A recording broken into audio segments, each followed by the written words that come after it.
Hello students, इस chapter की पिछली वीडियोस में हमने इस पूरे चैप्टर के हर एक टॉपिक को कंप्लीट किया। एक वीडियो जो अंतिम वीडियो थी इसकी, इससे पिछली वाली वीडियो, उसमें हमने इसके अभ्यास के लगभग 5 प्रश्नों को हल कर लिया था। आज की इस वीडियो में हम छठे प्रश्न से इसके अभ्यास को आगे बढ़ाएंगे और एक एक करके सभी प्रश्नों को हल करते हैं। सर्वप्रथम हम शुरू करते हैं प्रश्न नंबर 6 से, जो कि मुख्य अभ्यास का छठा प्रश्न है। प्रश्न कुछ इस प्रकार है कि किसी तांबे के तार का व्यास 0.5 मिलीमीटर तथा प्रतिरोधकता 1.6 × 10⁻⁻8 ओम मीटर है। 10 ओम प्रतिरोध का प्रतिरोधक बनाने के लिए कितने लंबे तार की आवश्यकता होगी, यानी कि हमसे तार की लंबाई पूछी गई है। इसके अतिरिक्त यदि इससे दोगुने व्यास का तार ले तो प्रतिरोध में क्या अंतर आएगा, यानी कि यदि तार के व्यास को दुगना कर दिया जाए या उसकी मोटाई को दुगना कर दिया जाए तो उसके प्रतिरोध पर उसका क्या प्रभाव पड़ता है, ये भी हमें पता लगाना है। हम एक एक करके इन दोनों चीज़ों को पता लगाते हैं। आइए सर्वप्रथम हम तार की लंबाई को ज्ञात करते हैं। तो हमें इस प्रश्न में तार का व्यास 0.5 मिलीमीटर दिया गया है, जिसको हम यदि मीटर में परिवर्तित करना चाहें तो हम इसे 5 × 10⁻⁻4 मीटर लिख सकते हैं। और इस प्रकार के एक उदाहरण में मैंने इंटरचेंजिंग को भी समझाया है, तो कोई बड़ी बात नहीं है उसमें, आप लोग उसको उस वीडियो के माध्यम से इसको समझ भी सकते हैं। प्रतिरोधकता रो का जो मान है वो हमें दिया हुआ है 1.6 × 10⁻⁻8 ओम मीटर और प्रतिरोध का मान हमें दिया हुआ है 10 ओम। हमें इसके तार की लंबाई को प्राप्त करना है, तो तार की लंबाई को हम L से प्रदर्शित करते हैं और इसका हमें मान ज्ञात करना है। अब हम जानते हैं कि R बराबर रो L बटे A होता है। तो यदि हम उससे L का मान प्राप्त करना चाहते हैं, यानी कि लंबाई का मान प्राप्त करना चाहते हैं, तो L बराबर आर ए बटे रो हो जाएगा। आप देख पा रहे होंगे कि A बटे में तो पक्षांतरित होकर R के गुणा में, और रो एक प्रकार से गुणा में है तो पक्षांतरित होकर के R और A के मल्टीप्लाई के बटे में निकल जाएगा। तो इस प्रकार हमें L का जो सूत्र हम बना पाएंगे वो बना पाएंगे आर ए बटे रो। अब हमारे पास इन तीनों के मान प्राप्त हैं, हम इन तीनों के मानों को यहाँ पर रखकर हल करते हैं, जिससे हमें L का मान प्राप्त होगा। तो आइए अब इसको आगे बढ़ाते हैं। सबसे पहले R का मान जो कि हमें दे रखा है 10 ओम गुणा A। मूल रूप से A का जो सूत्र होता है वो होता है पाई R का वर्ग, क्योंकि A area of cross section होता है और एरिया ऑफ क्रॉस सेक्शन यानी कि अनुप्रस्थ काट का क्षेत्रफल। किसी भी तार के अनुप्रस्थ काट का आकार वृत्ताकार होता है, इसलिए उसके क्षेत्रफल को वृत्त के क्षेत्रफल के रूप में निकाला जाता है और वृत्त का क्षेत्रफल का मूल सूत्र होता है पाई R का वर्ग। किंतु यहाँ हमने व्यास का मान प्राप्त किया हुआ है, तो हमें त्रिज्या को D में बदलना पड़ेगा, व्यास में बदलना पड़ेगा। इसलिए मैं पाई R वर्ग लिखने के बजाय पाई D वर्ग बटे 4 लिखूंगा, क्योंकि R का मान होता है D बटे 2। त्रिज्या जो होती है वो व्यास की आधी होती है, तो R को हम लिख सकते हैं D बटे 2, R को हम लिख सकते हैं D बटे 2। तो उस हिसाब से जहां भी R स्क्वायर आएगा वहां D बटे 2 का भी स्क्वायर आएगा, और जब हम इसे हल करेंगे तो D का वर्ग D वर्ग और 2 का वर्ग हो जाएगा 4। तो जहां भी R का वर्ग आता है वहां आप D वर्ग बटे 4 को लिख सकते हैं। तो इस आधार पर मैंने इस A सूत्र वाले A का मान यानी कि एरिया ऑफ क्रॉस सेक्शन का मान पाई D वर्ग बटे 4 रख दिया है। अब अपन इसमें आगे की तरफ बढ़ते हैं और आगे का समझ करके रो का मान हम यहाँ पर रखते हैं, और रो का मान है हमारे पास 1.6 × 10⁻⁻8। ये मान हमने यहाँ पर प्रतिस्थापित कर दिए हैं। अब इसके हम एक स्टेप आगे बढ़ते हैं। हम ये जानते हैं कि L बराबर 10 गुणा पाई का मान हम जानते हैं कितना होता है 3.14, हम यहाँ पर उपयोग करेंगे। तो मान लेते हैं कि पाई का मान 3.14 है, गुणा D का वर्ग। D का मान है हमारे पास 5 × 10⁻⁻4। इस पूरे के पूरे मान का होल वर्ग हो जाएगा, यानी कि संयुक्त स्क्वायर हो जाएगा, बटे में जो 4 है इस 4 के गुणा में हमें 1.6 × 10⁻⁻8 प्राप्त हो जाएगा। अब इसके थोड़ा सा यदि हम आगे बढ़ जाते हैं, इसको आगे की तरफ हम लोग हल करते हैं, तो हम ये देखते हैं, अब इसे हम सीधा सीधा हल ही कर रहे हैं, तो हम इसका दशमलव खत्म कर देते हैं। जब इसका दशमलव खत्म होता है तो हमें नीचे 10⁻2 मिलती है, और जब नीचे वाले 1.6 का दशमलव खत्म करते हैं तो हमें इस प्रकार यहाँ पर ऊपर की तरफ अंश में 10⁻1 ही मिलती है, यानी कि हम उसको 10 के रूप में लिख सकते हैं। तो एक यहाँ पर दशमलव खत्म करने पर उसके पीछे एक अंक होने के कारण हम 1/10 का ऊपर की तरफ गुणा कर देते हैं, और यहाँ पर दशमलव खत्म करने पर उस दशमलव के पीछे 2 अंक होने पर हम 10⁻2 का नीचे गुणा कर देते हैं। यह आप सभी अच्छे से जानते हैं। अब इसके बाद हम आगे बढ़ते हैं, तो हमारी जो परिस्थिति बनती है, हमारा जो हमको जो हल करना है उसमें हमें ये मिल रहा है कि 10 गुणा 314 गुणा 5 गुणा 10 की घात -4 का होल वर्ग। अब आप इस 5 गुणा 10 की घात -4 के होल वर्ग को हल कीजिए। 5 का वर्ग आपको मिलेगा 25 और 10 की घात -4 का यदि आप होल वर्ग करोगे तो 10 की घात -8 मिल जाएगा और उसके गुणा में नीचे से आया हुआ एक 10 भी है। और पूरे के जो बटे की अगर मैं बात करूं तो मुझे मिलता है 4 गुणा 16, क्योंकि अब 1.6 16 में परिवर्तित हो गया है, गुणा 10 की घात पुनः -8 और अंत में 10 की घात 2 का अर्थ होगा यहाँ पर 100। आप देख पा रहे होंगे 10 की घात 8 से 10 की घात 8 पूरी तरीके से कैंसिल हो जाएगा। आप यदि चाहें तो 25 एकम 25 और 25 चौक 100 से इस 100 को भी हल कर सकते हैं। अंत में आप कुछ चीज़ों को डायरेक्टली हल कीजिए जिसमें हम 2 से भाग दे करके हल कर सकते हैं, जैसे कि 2 दूना 4 करके 2 पंजे 10 से हम इसको हल कर सकते हैं। 2 एकम 2 और 2 एकम 2 बचेगा 1, 2 पंजे 10 बचेगा 1, 2 सते 14 से 157 बार 314 को हल कर सकते हैं।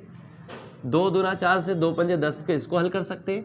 और इसके अलावा मेरे हिसाब से अब इसमें कुछ भी हल सीधा हो नहीं रहा है, तो इस स्थिति में हमारे पास कुल मिलाकर के, अच्छा हम कर 3 से तो कुछ भी हल नहीं होगा, तो हमारे पास मिला 5 गुणा 5 जिसे हम लिख देते हैं 25 गुणा 157 बटे 16 गुणा 2, 16 गुणा 2।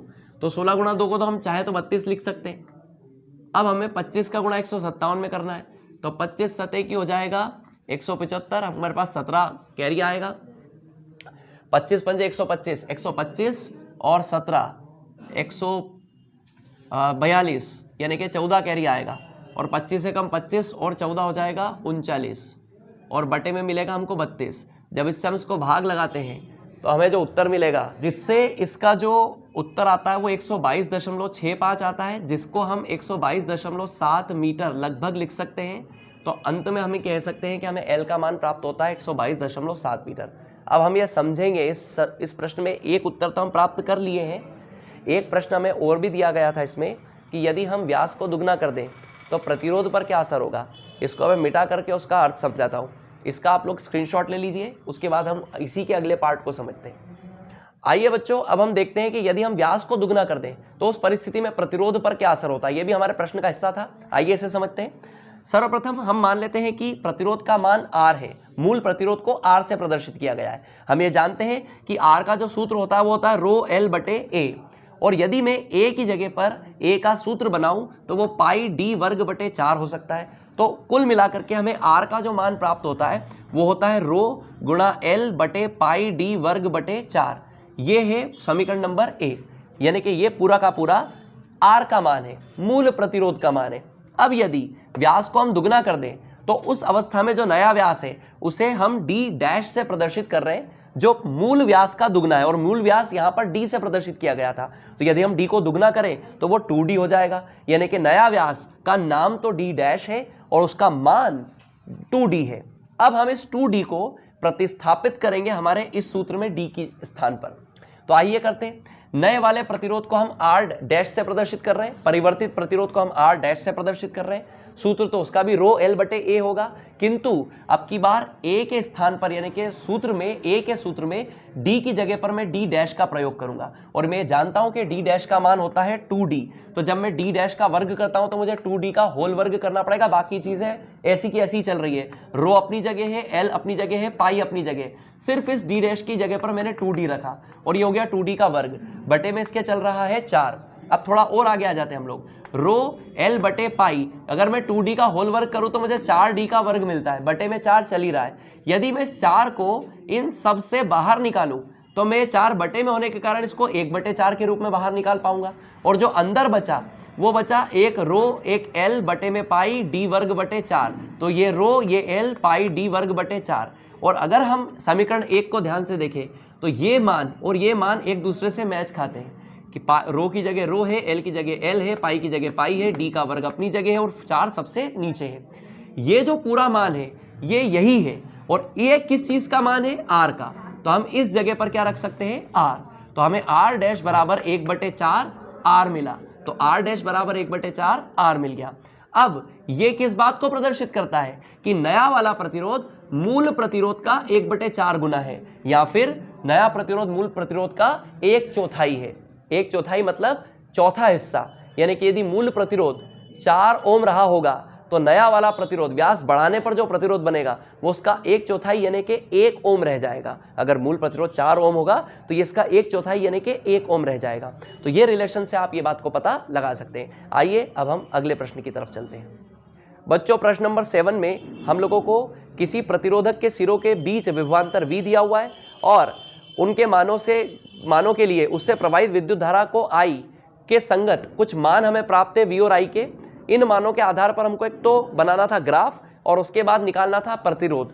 तो हमने ग्राफ को इस प्रकार बनाया है कि हमने x अक्ष के सम्मुख विद्युत धारा और y अक्ष के सम्मुख रख दिया है विभवांतर को। इस प्रकार हमने इन मानों को रखा जिसमें हमने स्केल को x अक्ष के लिए 1 सेंटीमीटर बराबर 1 यूनिट और y अक्ष के लिए 1 सेंटीमीटर बराबर 2-2 यूनिट, यानी कि विभवांतर में हमने 2-2 यूनिट का अंतर लिया और विद्युत धारा में हमने 1-1 यूनिट का अंतर लेकर के ग्राफ को तैयार किया।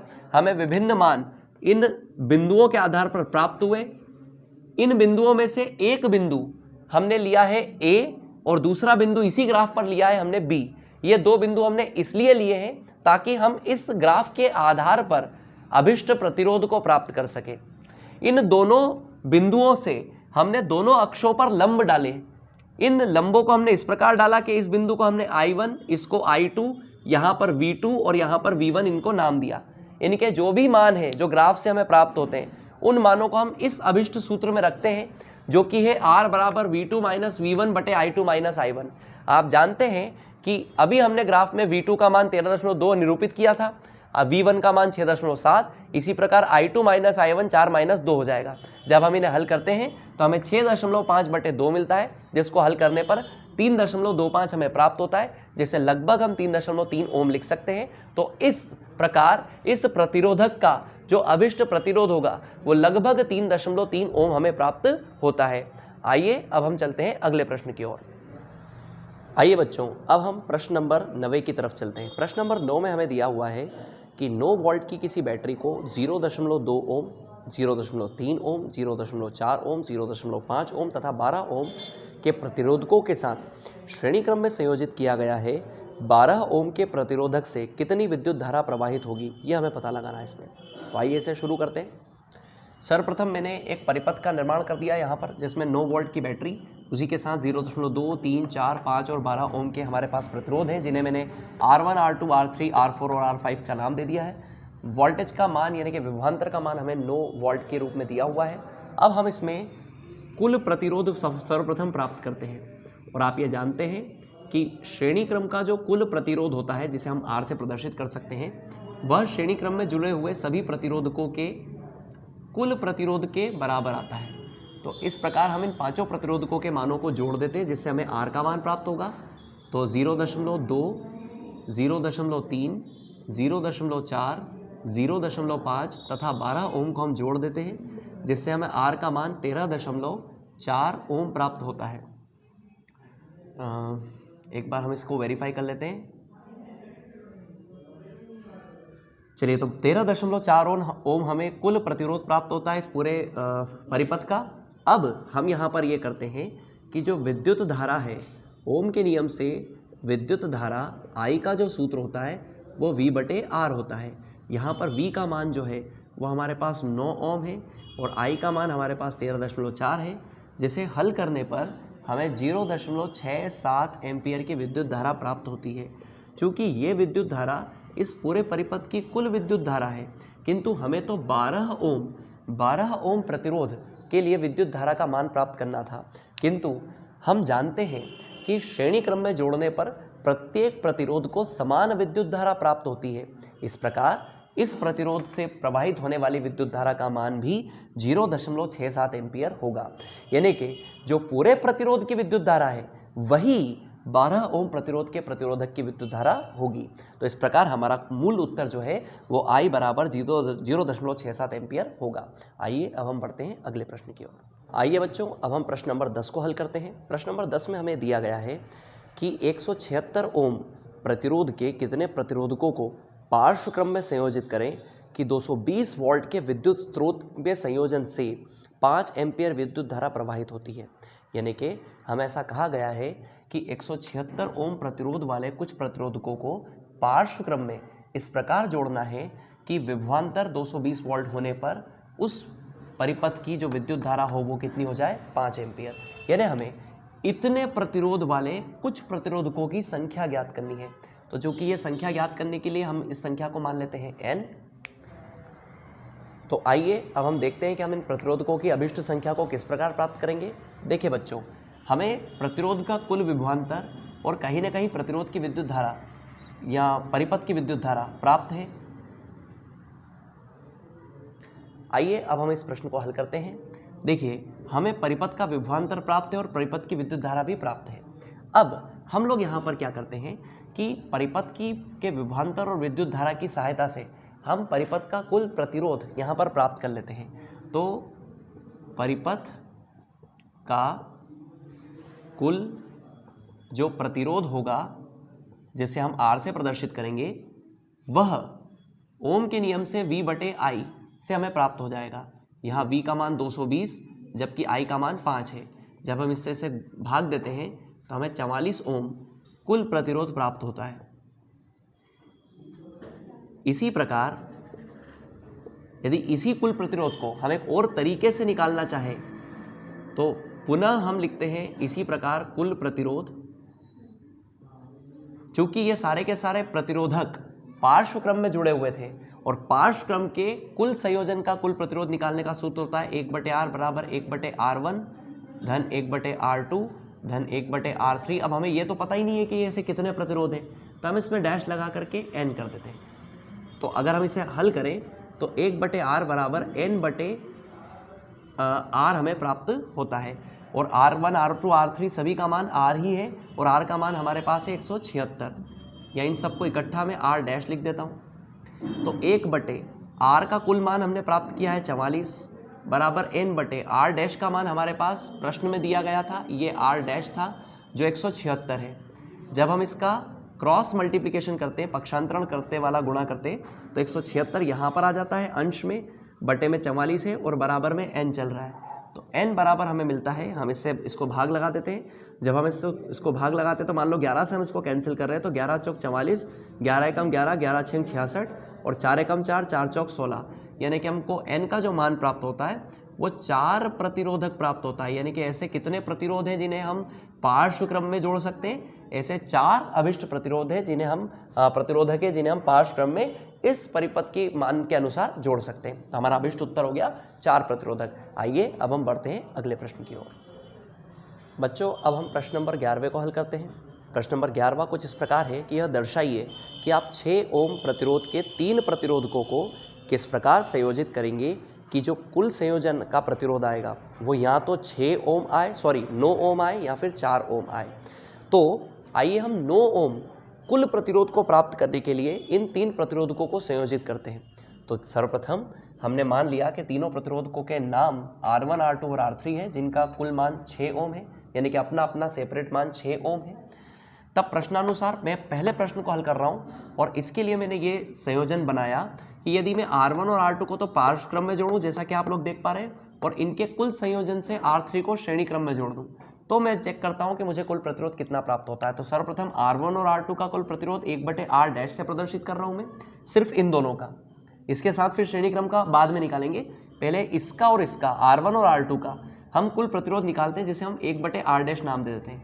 सूत्र होगा पार्श्व क्रम के लिए 1/R1 धन 1/R2।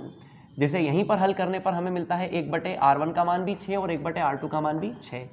इन्हें हल करने पर हमें लघुत्तम 6 मिलता है, ऊपर हमें 1 धन 1 यानी कि 2/6 मिल जाता है, जिन्हें कैंसिल करने पर हमें 1/3 मिलता है, यानी कि 1/R डैश का मान हमें 1/3 प्राप्त हो रहा है।